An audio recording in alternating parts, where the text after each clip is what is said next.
ಪುಸ್ತಕ ಓದೋದು ಅನ್ನೋದಿದೆಯಲ್ಲ, ಜ್ಞಾನ, ಹೊಸ ವಿಚಾರ, ಮನರಂಜನೆಗಳನ್ನು ಪಡೆಯುವುದಕ್ಕಿರುವಂಥ ಅತ್ಯಂತ ಪುರಾತನ ಮಾರ್ಗ. ಅದು ಏಕೈಕ ಮಾರ್ಗ ಅಲ್ಲ. ಇವತ್ತಿನ ಕಾಲದಲ್ಲಿ ಅಂಥ ಮಾರ್ಗಗಳು ಹಲವು ತೆರೆದುಕೊಂಡಿದ್ದಾವೆ. ಆ ಜನ್ರೇಷನ್ನಲ್ಲಿ ನೀವು ಬದುಕ್ತಾ ಇದ್ದೀರಿ. ನನಗಿಲ್ಲಿ VT ಪ್ಲೇ ಮಾಡುವಾಗ ತೋರಿಸಿದ ಒಂದು ವಾಕ್ಯದ ಬಗ್ಗೆ ಮಾತಾಡಬೇಕು ಅನ್ನಿಸ್ತು. ಮೊಬೈಲ್ ಬಿಡಿ, ಪುಸ್ತಕ ಹಿಡಿ ಅಂತ. ಯಾವುದನ್ನು ಬಿಡಿ ಅನ್ನಬಾರ್ದು ಜಗತ್ತಿನಲ್ಲಿ. ಯಾವುದನ್ನು ಬಿಡ್ಬೇಕಂತ ಹೋಗ್ತೀವಲ್ಲ,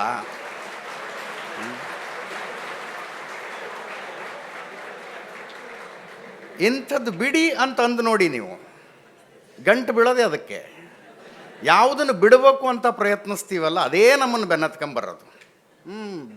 ಬಿಡು ಎಲ್ಲ ಬೇಡ, ಅದು ಆಟನೇ ಅಲ್ಲ ಅದು. ನಾನು ಹೇಳೋ ಉದ್ದೇಶ ಇಷ್ಟೇ, ಮೊಬೈಲ್ ಅನ್ನುವಂಥದ್ದು ಒಂದು ಬೆಂಕಿ ಪೊಟ್ಟಣ ಇದ್ದಂಗೆ. ಅದನ್ನು ಬಳಸ್ಕೊಂಡು ನಾವು ದೀಪನೂ ಹಚ್ಚಬಹುದು, ಮನೆಗೆ ಬೆಂಕಿನೂ ಹಚ್ಚಬಹುದು. ಎರಡು ಅವಕಾಶಗಳಿದ್ದಾವೆ ಅದರಲ್ಲಿ.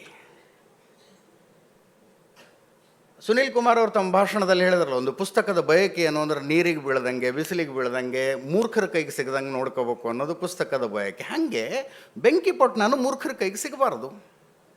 ಹಚ್ತಾರೆ ಬೆಂಕಿ ಅವರು.